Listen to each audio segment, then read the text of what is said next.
Let's get started. Howdy, welcome back to another fun-filled episode of the Unknown Secrets of Internet Marketing. I'm your host, Matt Bertram. Hopefully you had a great summer and you're getting back into things. And I think as we get back into things, it's important to focus on the fundamentals of how to build a great funnel. So bringing on today, Jeff Coleman, welcome to the show. Hi, Matt. Thanks for having me today. Yeah, well, I think that we talk a lot about SEO. We've talked a lot about AI on the show. And I think sometimes people forget the importance of paid ads, and also a lot of, paid ads is making leaps and bounds with AI as well. And so, even like with like a Facebook ad, you're just like saying, this is my goal, right? And then it just starts to like do all the work for you. You're not having to do it anymore, but you got to still understand what that goal is and kind of what those fundamentals are, and keeping a human in the loop and understanding what good looks like. And so I thought it would be good that we could maybe go into like the fundamentals of building a good persona and how to, build that target strategy differentiated from your competitors, and then like leveraging on the paid ads, because, I think people sometimes think SEO is going to do it all for them, or they think paid ads are going to do it all for them. Yeah. And it's a combination, and it's something that they work together really well. And so I would love to kind of just have you kind of set the table for this discussion. Sure. Well, you brought up something that I really want to make sure we make a super clear point on, and that is the goal. So the algorithms, Google's algorithms, broadly speaking, are very goal oriented. And in advertising, when you do Google ads, they are trying to drive you to the goal that you define. The biggest mistake we see a lot of advertisers doing is they're not very, very deliberate about the goal that they set for their campaign. So we took over an account about 2 years ago for a local credit union, and they were using driving directions as one of their goals. And Google sent them like 60, 70 leads a month. And this is, they only serve like a 25-mile radius of driving directions. And they're paying $30 to get someone who's probably already a customer to get the directions to their place. So, that's a complete waste of dollars, but also like how long a phone call is, or making sure you're asking for the right information on your form. You want to make sure those conversions really matter to your business before you do anything else, because much like Facebook, Google is moving more towards doing a lot of it for you. So if you don't have the goals defined properly, you're playing the wrong game. So one campaign, well, actually I've seen this on a number of campaigns. So like, you set a goal of like engagement, right? And you're letting it run and you're not managing it. And so people start spamming it, like depending on like if you're trying to do something outside the box or whatever, people start spamming it in that engagement. And then if you don't like correct it, right, it starts optimizing for that. And so I've seen some campaigns that like have been optimized for like spam comments, and you're like spending money on this. And so I think that what I've seen more than anything else is a lot of these things are built by engineers. Okay. And, and they've done a lot better with the UX UI and like kind of understanding. But if you're a business owner, you're not necessarily an engineer, or if you're managing this and you don't understand how these things work, it's not always as intuitive. Like I think they've come a long way, but understanding the fundamentals and like the foundation of like how these things work. And I've seen that with LLM training, and like people know, it's funny. Like you always like, oh, I just need to know how to drive the car. I don't need to know how like the car's working. But I almost feel like in the age of AI, like you want to get those good fundamentals of like what it's doing and how it's thinking and kind of how it puts things together, because that bases your understanding of okay, I need to consider these things when I'm setting this goal, or these are the things I need to look for. And someone can't just give you like best practices punch list always. And if you just go down the checklist, you're in good shape. Like, I think that there's all these nuances now Absolutely. in marketing. Yeah. And you know, the car lasts a lot longer if you know why it does what it does, and you put oil in it when it needs it, and all of those things. So I think your analogy is spot on. But one of the things we find is, as you said, you know, Google Ads was built by engineers. A lot of the people who were drawn to running Google Ads, particularly in the early years, were much more of an engineering mindset. Yes. And my background's marketing. I did marketing before there was online marketing. You did offline, you know. And so one of the things we've learned, and I found I did it somewhat intuitively at first, and we've become much more explicit, is we help clients identify their ideal customer profile, the personas of the people who they are trying to reach. And that helps just get so much clearer on what your ad and your landing page should say. Mm-hmm. And then we work with them to identify what makes them different. And it is still shocking to me, after doing this for 17 years, that a lot of business owners can't explain to you, and even marketing people at a larger organization can't explain to you why people actually choose to do business with you. So just when we talk about personas, like, I think people try to make one persona do too much too. And you gotta have maybe different slices or different campaigns for different buyers. And, you know, depending on who you're targeting or what part of the organization you're targeting, it's not one size fits all. Well, it's actually back to that credit union example I mentioned. When they were trying to push their high yield checking accounts, we did a couple personas for them and realized there was actually two distinct markets we were trying to reach. One was the person who was actually out searching for the best rate, and those were easy, you know, like, just dial in, their rates are great, all of that. And then there's the person who thinks they should be doing something else with their money. It's sitting in a checking account, but they're not out looking. We're never going to find them on search. So we use the display network and the Performance Max campaigns and the Discover page and things like that to find those people, because you could have the best ads going. You're never going to reach that whole segment that, you know, is very busy, high income earners, but they have $100,000 sitting in their checking account, which isn't doing anything for them other than, you know, just having the money there. But they could be earning 4.5% on that. And they just need to be told that, you know, there's an easy way to do it. It's, you know, and so dividing those personas, as you mentioned, is super important. And you have to assign, you know, the right keywords to them of your whole campaign, and or decide that search isn't the right place, that it has to be somewhere else that you're reaching them. And so that's so critical to the success of the campaign. The display used to be a jungle to navigate all that, and now you got AI helping you by setting that goal, and it can kind of figure it out. And then maybe there's still a lot of spam in the display network, so you have to be super careful. We often turn off all the mobile apps. We don't run any of the ads on mobile apps, because we just find, you know, you have a 200% conversion rate because those people are getting paid when someone converts.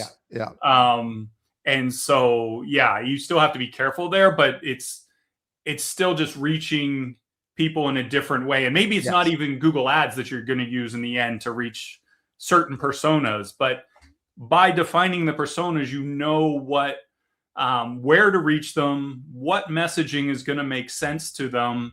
And then you have to match them with what your business offers and see where there's the overlap. Because, you know, if you're not the low cost home service provider and you're running ads about low cost, that's a complete waste of advertising. You need to talk about, one of our clients, we talk a lot about convenience because they have online booking, and you actually know when the technician's going to be coming out, and their competitors don't have that. So it's really important to overlap who you're trying to reach with what you offer that is different than your competitors, and then really talk to that so that your ads are doing as much work as possible before anyone even clicks on them, because they're very expensive per click.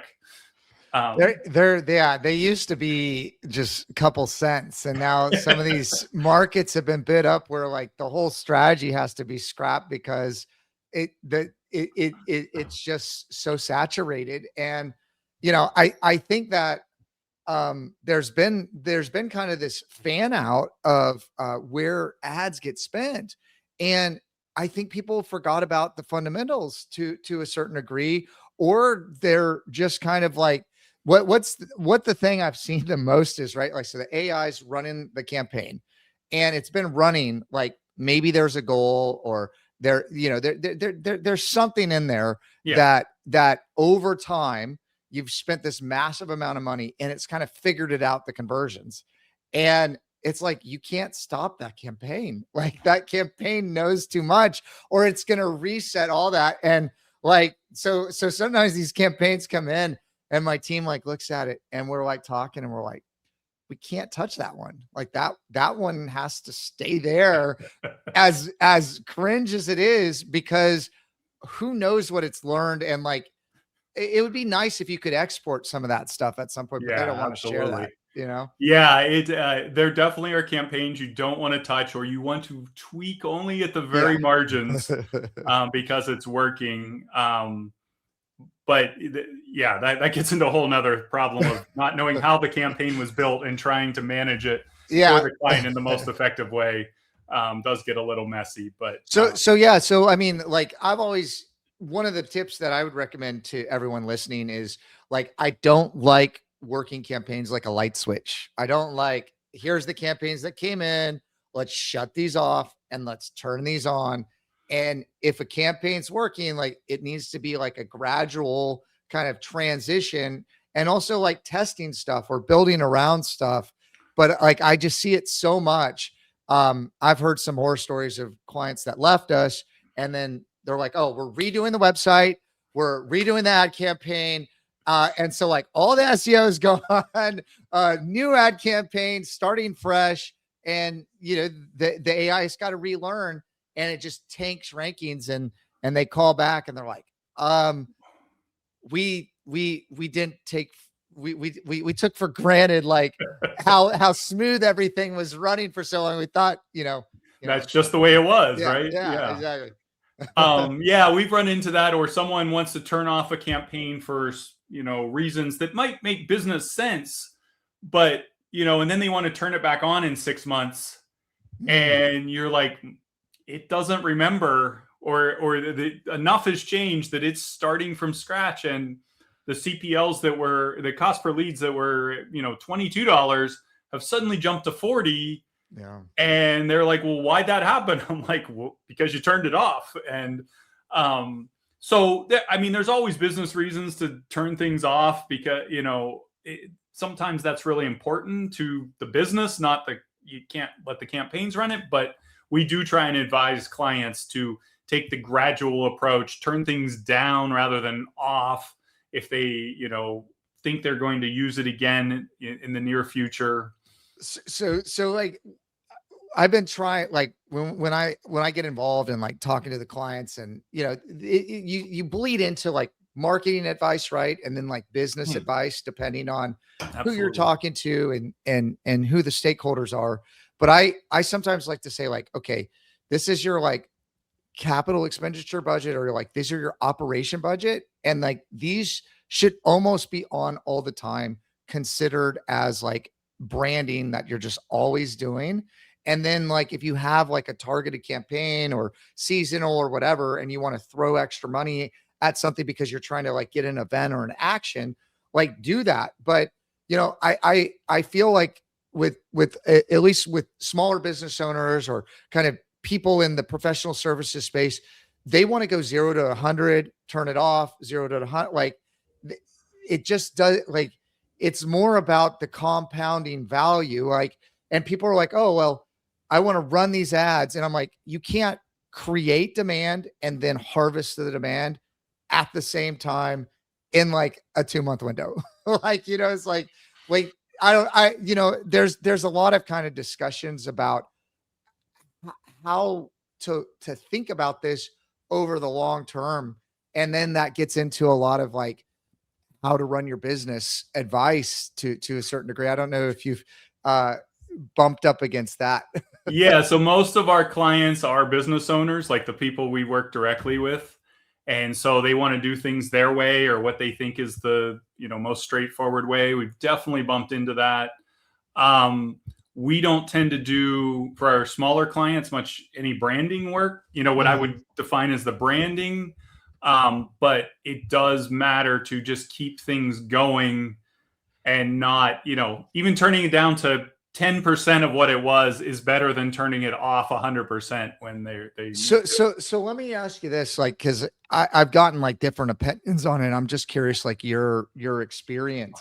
So if you have a campaign that's performing really well and the business owner wants to turn it down, right? Like turning it up seems to never be a problem, but turning it down, if you turn it down by a factor of like, or a percentage amount of amount, it tends to throw off the campaign. And so so you said, go to 10%. Like if you're running a campaign 100% and you go to 10%, I feel like it's a whole different campaign on how it's like optimizing for it.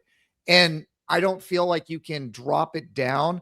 Like, and again, I don't have like a best practice for everybody. That's why I want to hear from you on like, if you're going to turn it down by this amount, and then like, let it kind of rebalance, and then you can turn it down again.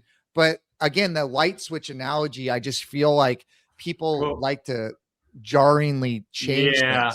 So there are business reasons that you have to turn it down. Sure. And so what we've found is that turning it down to about 10% of, if you're spending $100 a day on a campaign and turning it down to 10, it does reset the campaign to a certain degree, but not as dramatically as turning it off for a week or two. Yes, I think that incremental steps down are much better, and even incremental steps up. We found that doubling in for a campaign often, or doubling the budget often just doubles the spend. You don't get, the same cost per lead out of it. So stepping it up, it's just, some businesses are just never going to hear you when you tell them that. And so we run into that with some clients. And do you have any kind of tips for if someone's starting a campaign fresh, what's a good budget amount? Because there tends to be different considerations when you're running the campaign. And like, also if we zoom out and go broader, a lot of times when you talk to the different reps from the different platforms, there's a certain amount of spend you need to spend for the AI to be able to like test and learn over time. But they're selling too, right? Like, so I'm just curious, kind of what are some good like rules of thumb for people listening to have a framework? A starting place is how much is your click estimated to cost, and I'm talking real ballpark here. Is it $2? Is it $20? Is it $40? Because you need to get a certain number of leads, and if you're getting less than 30 leads a month from a campaign, the AI does have a much harder time getting to optimization and to dial things in, because it's just not getting enough data.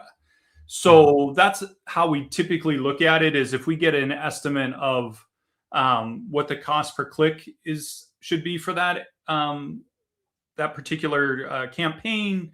Now we do the math out. If you get a 5% conversion rate, you might have to spend, on a $10 click, you might be spending $4,000 to $5,000 a month to really get that going. But it still comes down to, how much can you afford to, and we have run campaigns on smaller budgets, and you can still make those work. They just are a little more unpredictable.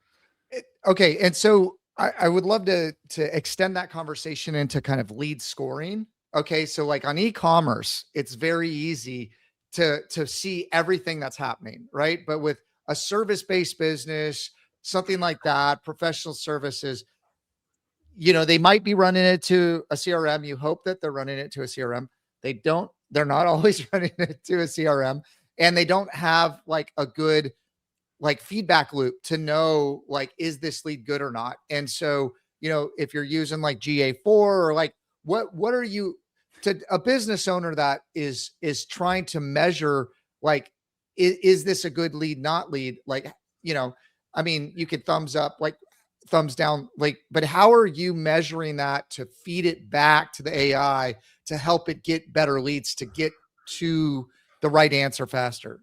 That is a very important question.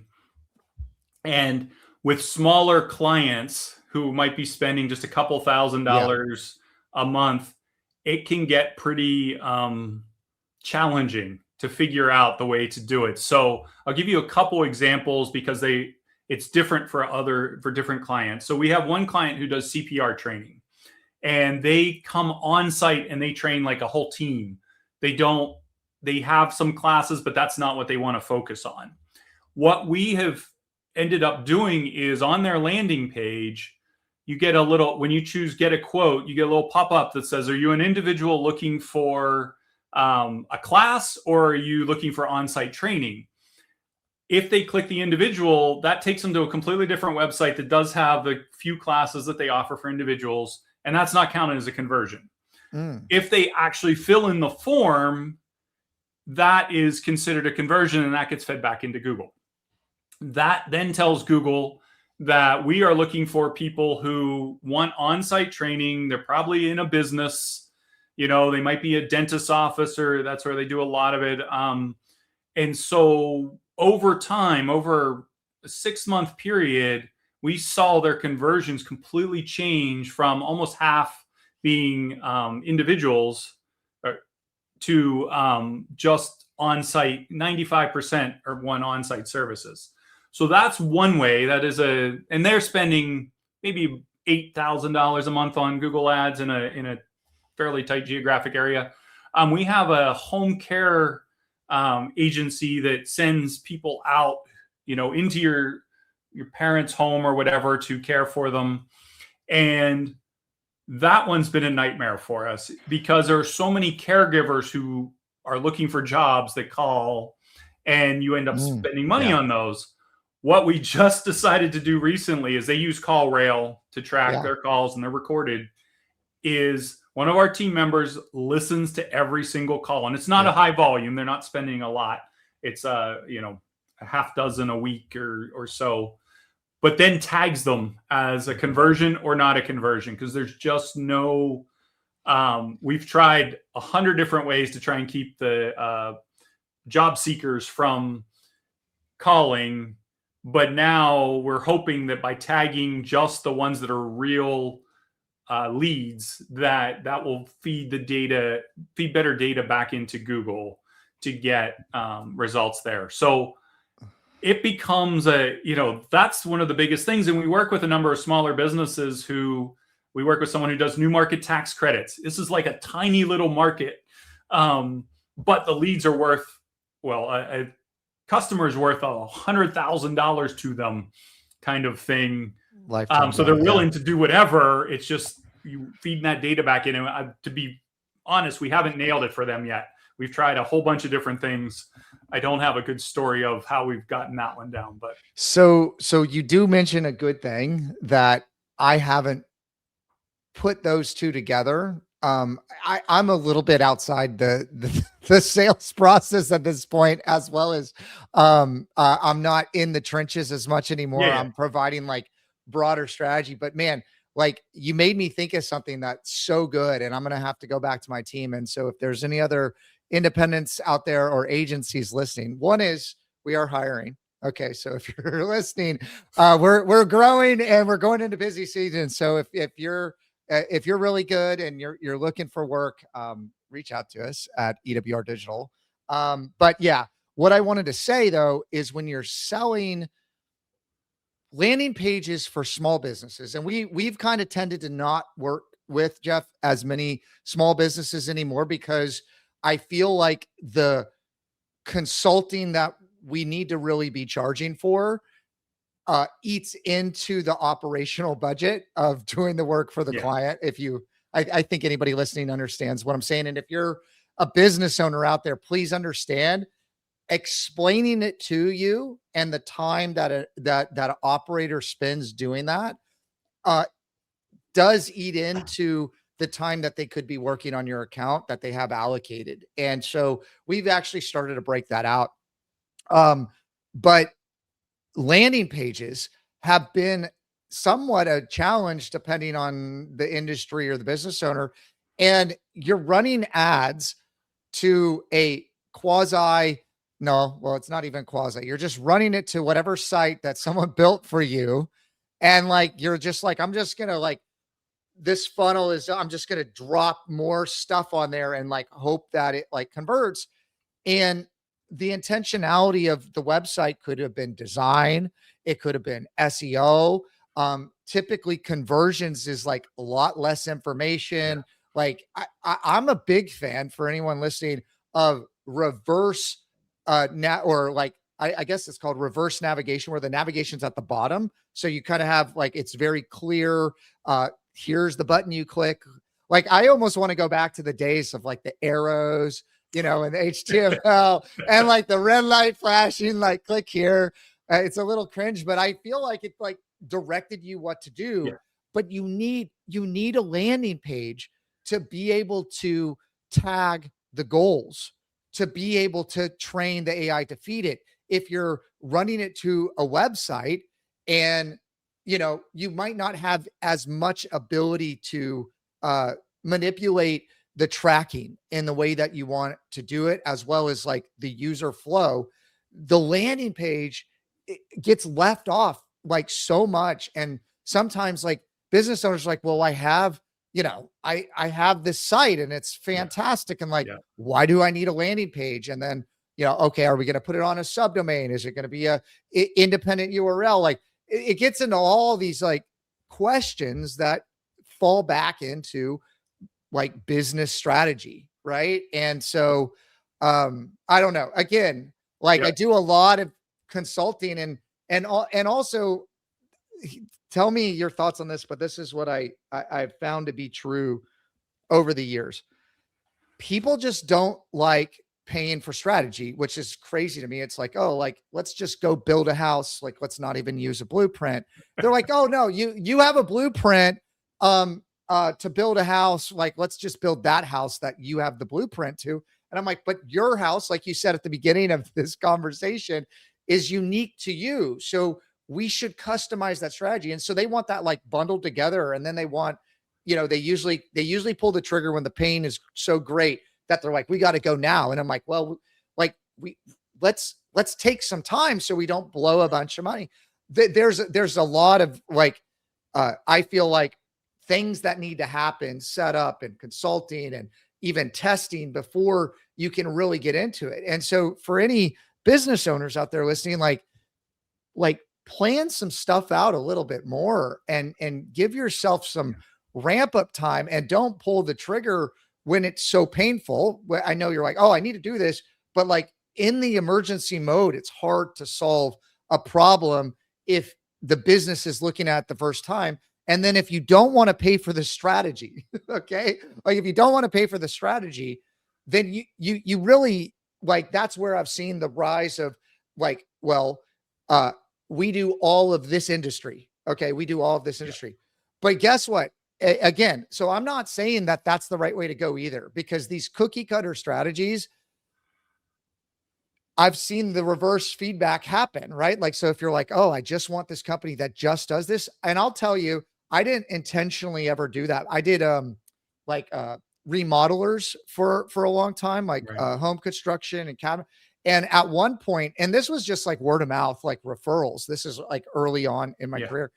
And I had like 5 or 6, okay, all that knew each other, because like one was complaining that I generated them too many leads and I didn't ask the right questions and they weren't building enough houses. And then the other one's like contacted me because we were kind of in the same network. And so I like just took them all on as clients, and then they're all on the first page. I was doing mainly SEO. We were doing some paid ads, but they were all on the first page of Google. And then they're like, oh, like they're paying more and they're ahead of me. And like, you got, you're doing, and I'm like, I'm doing the best I can based on the budget you gave me for each one of you. And each strategy is actually kind of independent because you all have different things.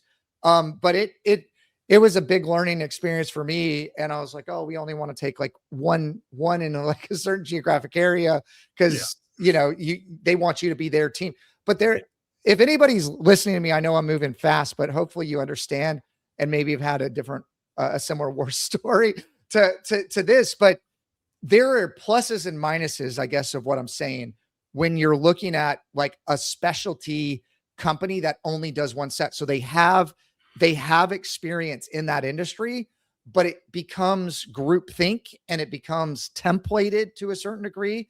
And it is easier to scale a business if you're listening. But if you're the client and a bunch of people know and are using in that geographic area, sometimes it's not as effective because everybody's running the same strategy. So there's all these considerations that happen when you look at the market. I don't know if you want to speak to any of that. I just wanted to share. You seem a little passionate about it there, Matt. Yeah. So a couple things there. One is, one of the reasons we got focused into doing Google Ads for small to mid-sized businesses was because it needs less time than SEO. It needs less strategy, broadly speaking. And so, working with, businesses making a few $1 million a year or whatever, and the business owner, we found that, I used to do broader marketing, consulting to them, and I just got focused in. I love Google Ads, so, that was part of it, but it was just an easy, we can get this up and running for you in a few weeks. We do need some strategy, but it's fairly straightforward, and we can use your website and your Google reviews and all of that. Companies don't want to pay for strategy. And so fitting it in as best we can, I think, is how we've approached it. And you learn as you go as well. Landing pages, I couldn't agree with you more that most campaigns need landing pages to make the economics work. Because when you send someone to the website, we live in the squirrel attention economy. Like, oh, squirrel, there's something over here I want to read about or something. On a landing page, you keep them super focused on why they're there. You try to speak to them specifically based on what campaign they came from, so you know what the ad said, and you can speak to that and continue that conversation, and you make it dead simple for them to figure out what's the next step, which is usually filling in the form or making the phone call.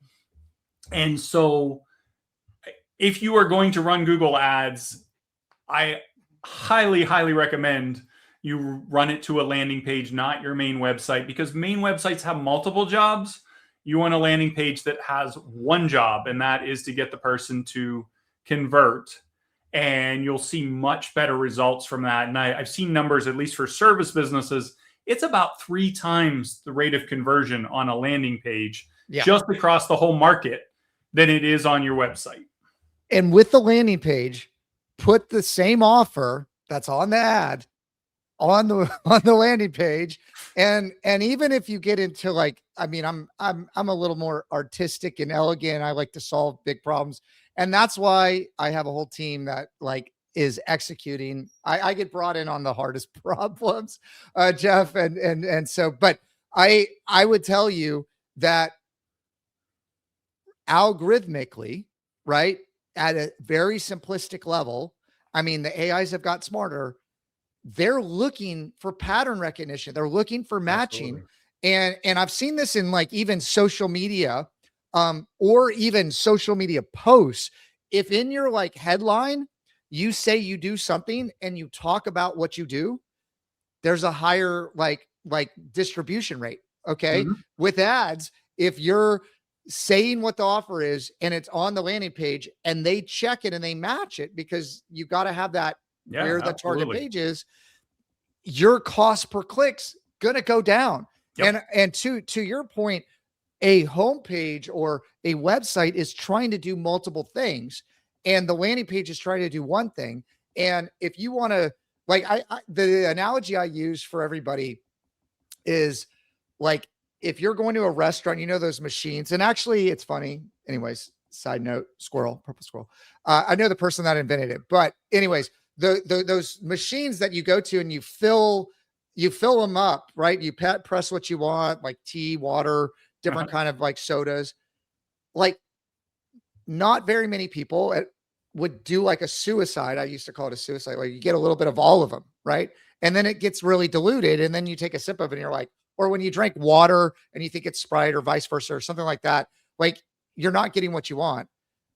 With the landing page, you have a specific purpose, you have a specific persona, you have a specific campaign that's doing that, and it's laser focused. And you want to get all the noise, and you want it to be all signal, and you want to be able to measure how effective that message is to that audience set, and try to get to the business number of what the customer acquisition cost is, and how many conversions, to then start to optimize the offer, right? Because sometimes you have to change it, the whole offer. Maybe your offer just doesn't work for that audience set. Or there's friction in the conversion. Like, I've seen like how many forms, like I've even done personal tests. There's a lot of stuff online, but like, you just get rid of one form. So like, name, unless your CRM is like first name and last name, right? Like, don't create two forms that someone has to fill out. I think it's something like 10% like conversion rate if you just change that to form. Or and now there's forms that kind of tell you how much you have if you're asking like a questionnaire, which I've actually found the questionnaires for like downloadables, which we haven't even got into that. I know we got a few more minutes here. Maybe you want to talk about the different components of the funnel. Sometimes people are just like one shot, try to get the whole conversion. I like the middle of the funnel. I like just getting people to raise their hand or download something and get more information out of them, because then that helps you better sell them. And it's not spam if you need it and it's relevant and the timing is right. But if like you're trying to sell something to someone that doesn't want it or not in the market for it, something that might have been totally in the market, now it's spam. Like, you're trying to buy a car, right? You're trying to buy a car. You've already bought the car. Now no ads are like helpful at all. And so there's a lot of these considerations that I think that business owners, at least been my experience, they just want to like say, here you go, fix it. I want to put money in. I want X coming out of it. And there's so many steps to get to that compression. That takes time. It takes data. It takes strategy that that just doesn't happen overnight. And so to even build a funnel that is break even funnel, like I've done affiliate stuff or whatever, but like, to break even funnel, that to get to that is like kind of a golden ticket. Like, once you can keep running ads, right? You can keep running ads and it pays for itself. And then you need to tier it up. Like, see, we didn't even get into all this, right? But to tier it up, like those bigger sales or conversions, because, you know, if you're selling a $20 item versus, you know, a couple $1,000 item, you can spend more money to do different things. And you can't, not every campaign's the same, I guess, you know? Yeah. Oh, and that's so very true. I mean, the difference between home services, which someone needs now in most cases, versus retirement planning. Yes. Where someone thinks I should do this, but I'm not sure if I'm ready. All of those kind of things really changes how you where you find your prospects in the funnel. So it's really it's important to understand what your sales process looks like, so that you know where you're trying to capture the ideal customer, where they're going to be in that process.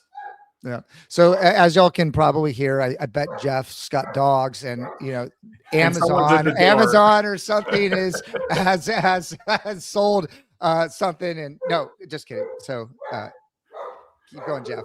Sorry about that.